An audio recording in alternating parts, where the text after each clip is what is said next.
Look Homeward, Spaceman, by Calvin Knox.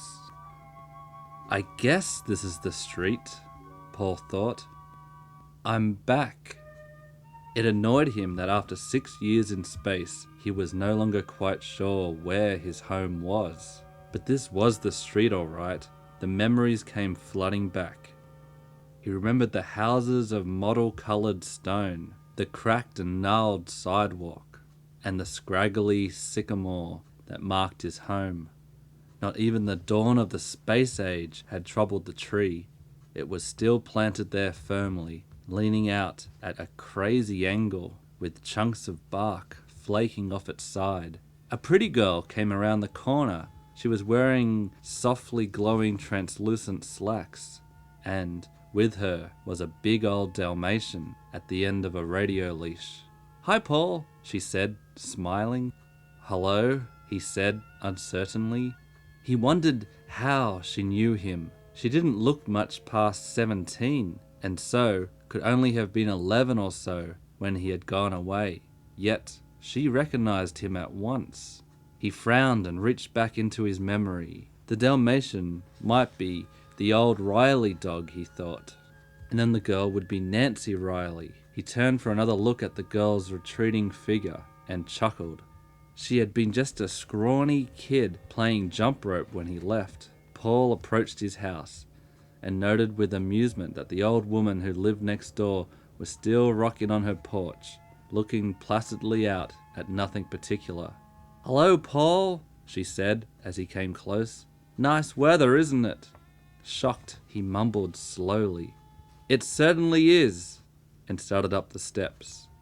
He didn't even remember her name, but she knew him. Something was crazy here. How had all his memories escaped him? He mounted the familiar steps. 1, 2, 3, slightly cracked.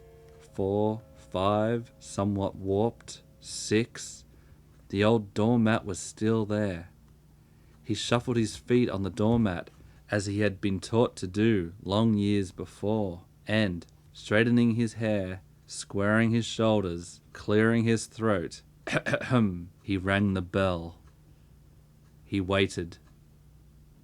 He heard the sound of someone coming to open the door. Would it be his mother or his brother? He wondered. Probably his brother Jim, he decided. Mother most likely wasn't getting around too much anymore. Once more he practiced the firm handshake he had been preparing for his brother. "I'll grab old Jim by the hand and squeeze till he yells." "Who's there?" called a masculine voice. "Me, Paul. I've come back for a furlough." Slowly, the door opened. Horror-stricken, Paul stared at the man who had opened the door, and the man inside calmly returned the glance. They stood there, frozen, looking at each other. He was looking at himself. Not quite himself, he decided, once the initial shock had worn off. It was a younger version of himself at the door, with narrower shoulders, a paler face. Paul was proud of his heavy space tan. The livid white scar across Paul's forehead did not mark the brow of the other man. He was shorter, softer looking. "Who are you?" said the man inside the door. His voice is gentler than mine, Paul thought. He was still stunned, blankly, uncomprehending. It was insane, unreal. "I could ask you the same thing," he said tightly. He started to move inside the house, but the other Paul moved the door, closed an inch or two with an imperceptible gesture. "I'm Paul Robinson," Paul said. "I used to live here. I've been in space 6 years, but now I'm home. Suppose you tell me now, what in hell's going on?" "Pardon me," the other Paul said softly. "I'm Paul Robinson, and I've never been away at all. Now please go away before you disturb my mother." "Your mother?" Paul gasped. "I don't know what kind of joke this is, but I've had enough of it. Get out of the way." He started to push his way past the other Paul into the house. "Gently, kid," said a quiet voice from within. Paul stopped. This was a voice he did recognize. "Don't make a scene. "Jim," he said. "Jim!" He turned, anxious to be near someone he knew. So far this innocent return to his home had held more terrors than his entire tour of space. He rushed to greet his older brother, but Jim dodged around him and went to the other Paul. With a swift, sudden motion, Jim touched his hand to the other Paul's back, and the other Paul stiffened in mid-stride. "A robot!" Paul said, astonished. "A robot copy of me!" "Yes," said Jim, going to Paul for the first time. Paul looked at his older brother, the older brother he had grown up with, worshipped, fought with, finally left behind when the call to space came.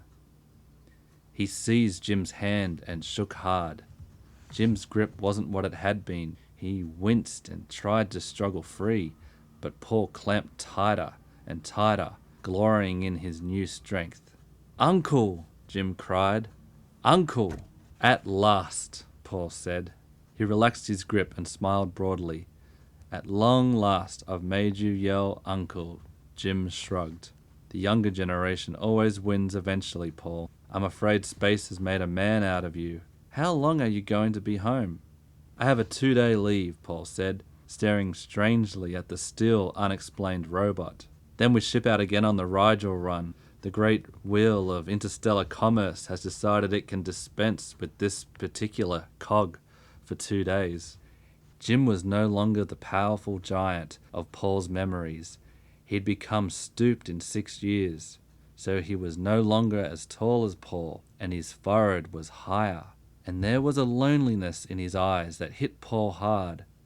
Jim had wanted so badly to go to space, but they had, long before, decided that only one of them could go, so their mother wouldn't be left alone.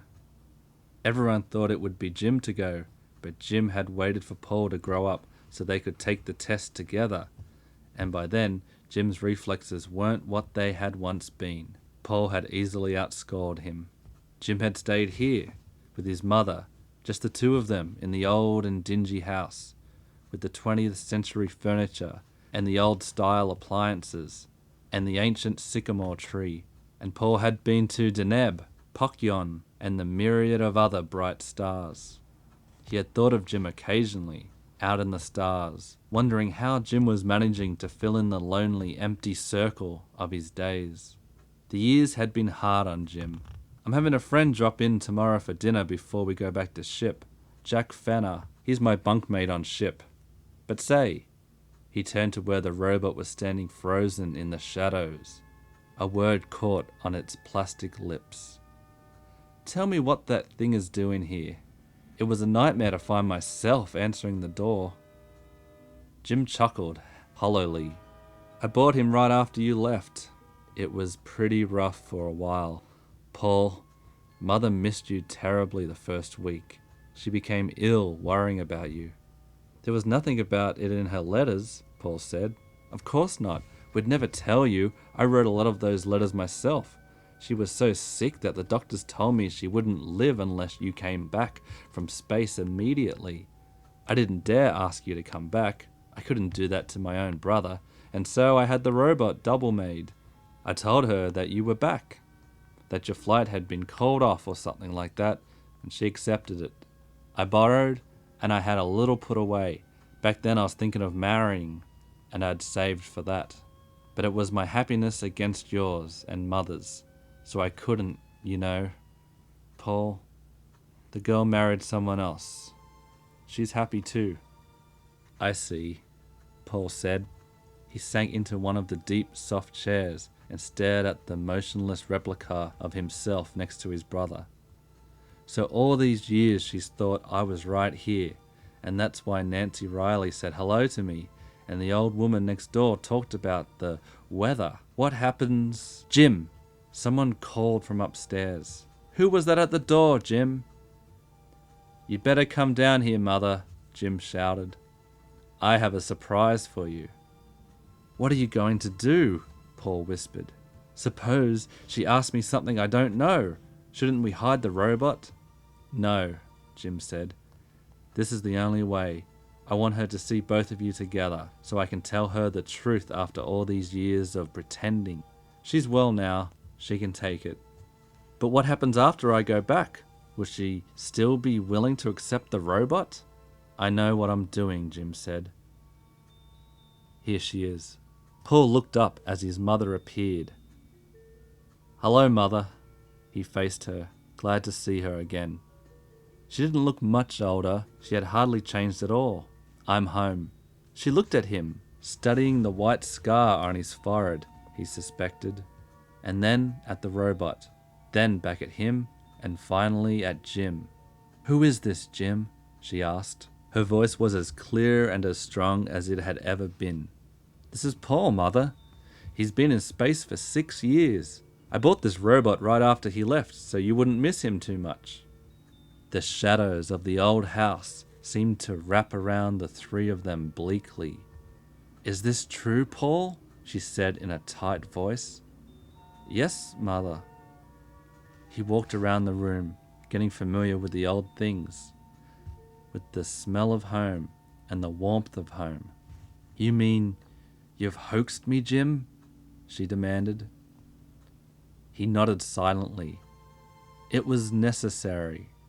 The old woman considered that for a moment, and then started to laugh. You did the right thing. She took Paul in her arms. It's good to have you back, even if I've had you all along. You look wonderful, except for... This, he indicated the scar, got the Space Cross for that. Natives on Denab resisted our attempts to trade. We showed them. You were in a fight, Paul? Yes, Mother. It was as if he had been in a schoolboy tussle, not a struggle with aliens half a sky away. As he stood there, the memory came flooding vividly back. He was in the midst of a sweeping field of bright green vegetation, with sweat pouring off his back and making his uniform cling. The hot rays of Denab came down. He was standing alone, watching the weary green men advance. His heart was pounding, but he was unafraid. It was his guard duty, and he was going to stand it. Behind him was the gleaming bulk of the great ship and its sleeping crew. The Denabians came closer. Get back, he cried roughly. They ignored him.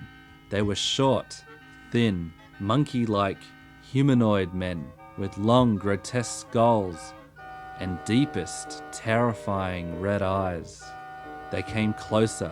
He drew his gun and gestured with it. Then suddenly, one of them leaped, and Paul felt the nauseous alien smell near him, then around him. He jabbed upward with the gun, fired and shoved. The corpse fell backwards. And then they were all around him, kicking, scratching, screaming furiously at him. Paul climbed back to his feet, away from the claw grips, and shouldered his way through them, took up his stand at the base of a towering drala tree, started firing into the gibbering horde. They dropped, but still kept coming. Then the ammunition was gone, and more Denabians kept pouring in from the forest, laying about him viciously. With his gun butts, he crashed skulls and smashed alien faces with savage glee. They swarmed up and around him, and he felt a claw rip across his forehead. Blood streamed down into his eyes, and he was blind. But through the haze, he could see his crewmates coming at last to his rescue. When it was over, he was a hero, and he hadn't been afraid, not half as afraid as he was back on Earth in his own home, for no reason that he could discern. A sinister atmosphere hung over the house, and it worried him. He didn't like it. The situation made him uncomfortable. He sat down on the staircase next to his mother, hooking one long leg over the other and pulling up his shiny space greys. I have a 2-day leave, he told her. Fine, Paul, she said quietly. It's good to have you even for a little while. He stood up and hugged her gingerly, as if she were made of soap bubbles.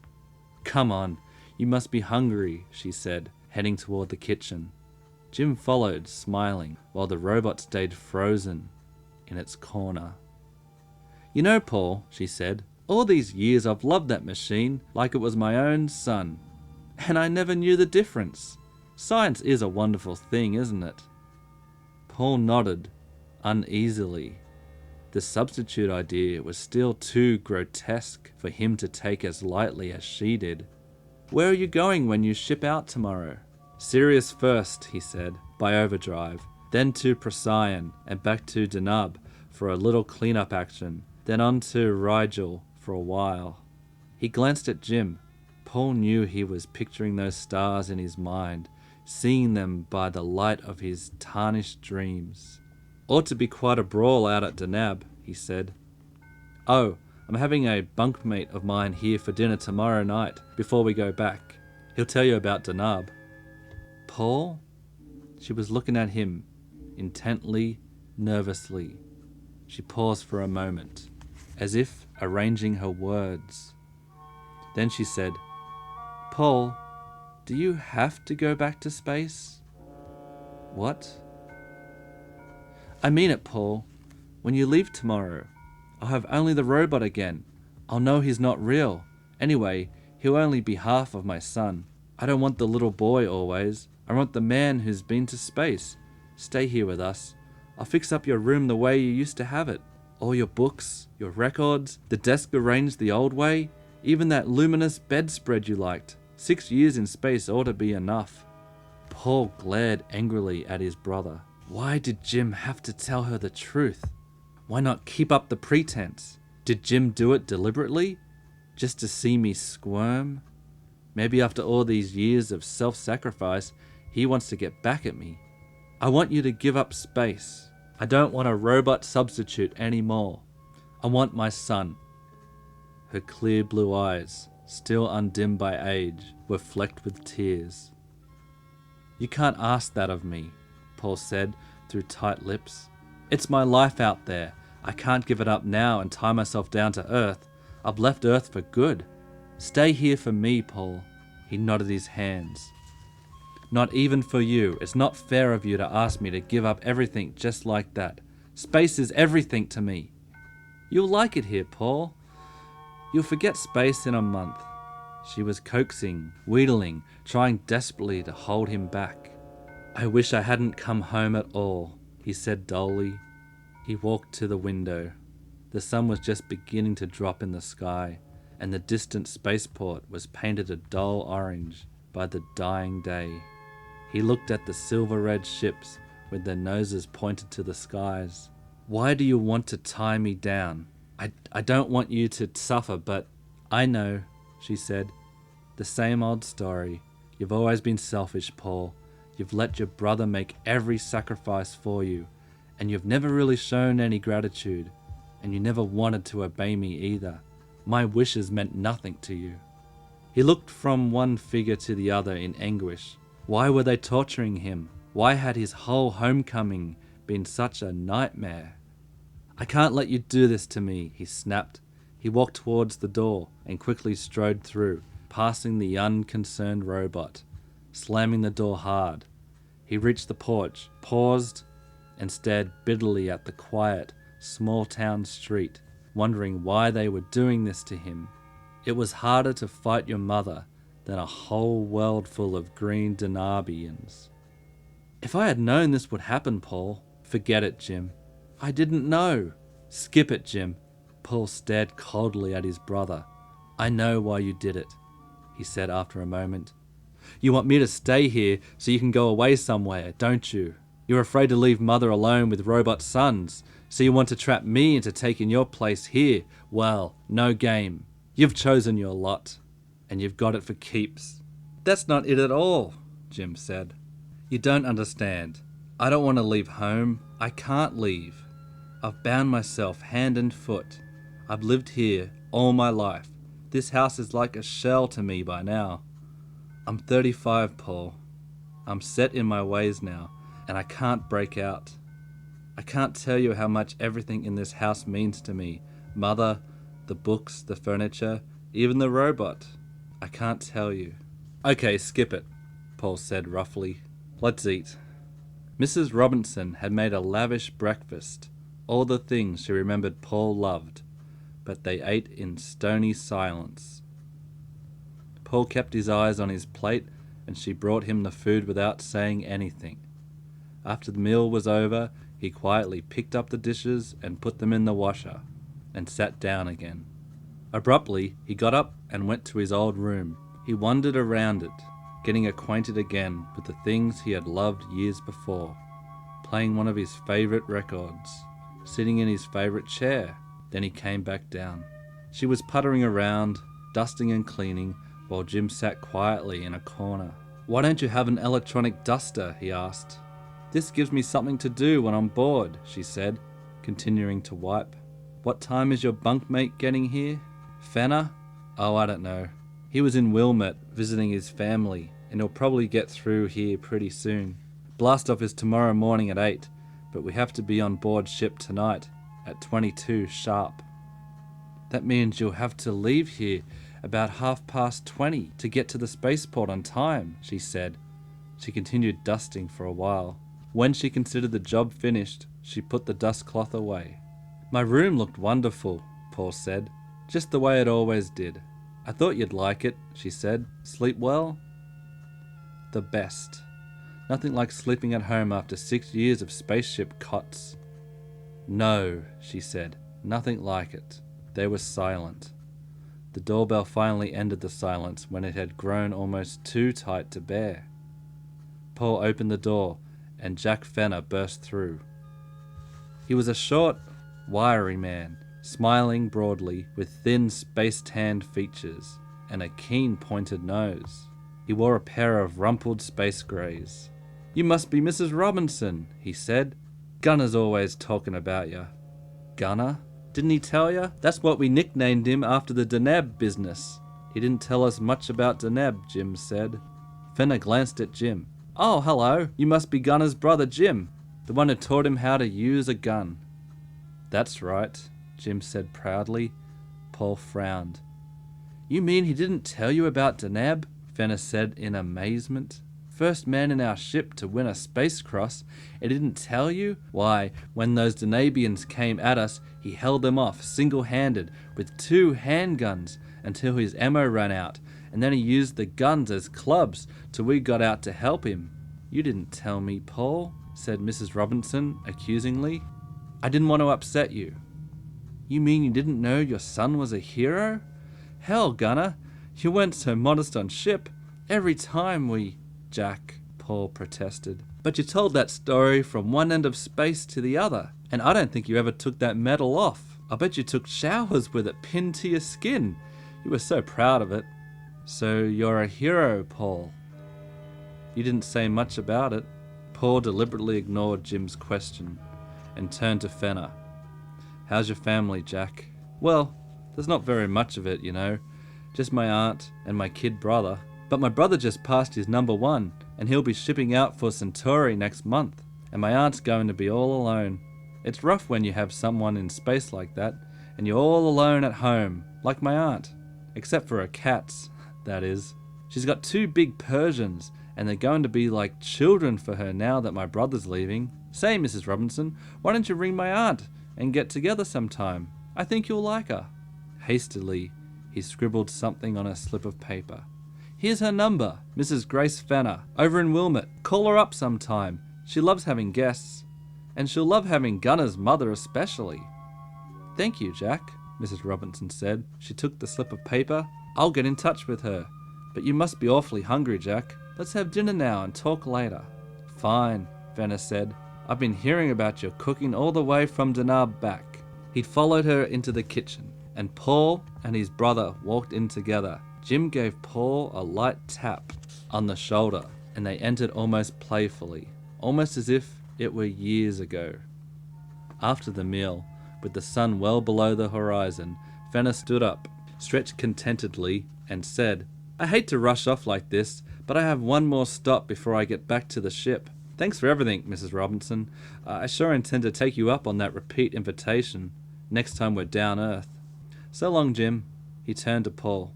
"Guess I'll be seeing you at 22 aboard ship, Gunner. See you then." "No, you won't," Paul said slowly. "What?" Fenner whirled in amazement. "You're not transferring, are you?" "No, I'm pensioning out. I've decided to stay here at home. I've had my fling in space," he said deliberately. and now I'm going to settle down." "You're kidding," Fenner said in a hushed voice. Mrs. Robinson stared at Paul. "You're not going back?" "No." "Yes," said Jim, almost in the same moment. "It's all a little joke. Paul just wanted to see what your reaction would be. He told me about this before. He's going." He kicked Paul in the leg surreptitiously hard, and Paul barely managed to conceal a wince. He flicked a glance at Jim. Jim was shaking his head in a way Paul understood. "Just a little joke," Paul said thinly. "Of course I'm going back, but I'm willing to stay," he thought. "Of course you're going back," said his mother. "Heroes never quit, do they? You have to finish the job on Denab, and then stop by here for another couple of meals. I'll be waiting," she laughed. And Fenner was caught up by the laughter and started to chuckle. "You'd better start packing your things," she said. "You wouldn't want to be late for blast-off." An undercurrent of mirth seemed to ripple from her. And finally Paul broke his grim mask and smiled in relief. He felt as if a weight had been lifted. Sunup came and the ships in the far-off spaceport gleamed bright against the cloudless blue sky. Mrs. Robinson stared through the open window, squinting a little because the spaceport was so far away and hard to see in the morning light. She watched carefully, and as the hand of the clock reached 8, one of the ships slowly began to rise, stood for a moment on a tail of fire, and shot up out of sight. She turned. Jim was standing behind her. She looked past him at the empty apartment, at Paul's deserted room with the pajamas lying crumpled on the bed. "Our little game is over," she said. "I'm glad." "I'm glad too," Jim said. It was interesting watching him react. His face dropped a mile when his double answered the door. But he's not the same old selfish Paul anymore. He's grown up. I thought he was at first, but he meant it when he said he was quitting. He had me worried for a minute. Suppose he had kept to it and actually stayed here, with us. He winced at the thought. "It would have complicated things terribly," she said. "It would have destroyed our nice routine completely."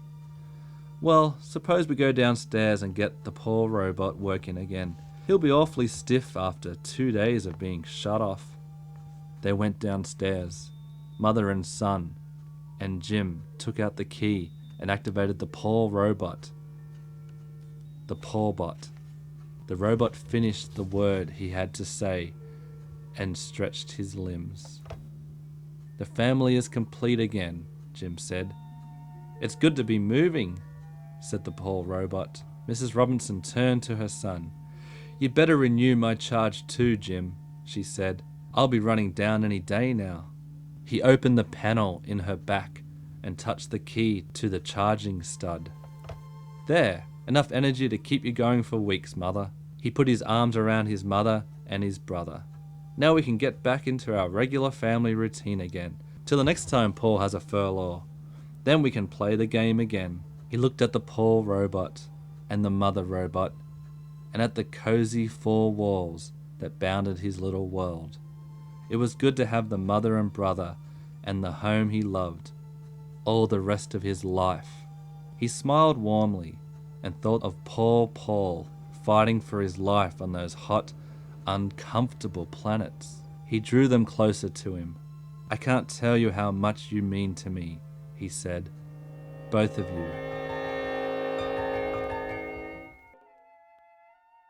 Outside, under the shade of that scraggy sycamore, and at the end of a radio leash, a big old Dalmatian lay, tired of walking, along with his owner, Nancy Riley, who both needed repair and reactivation.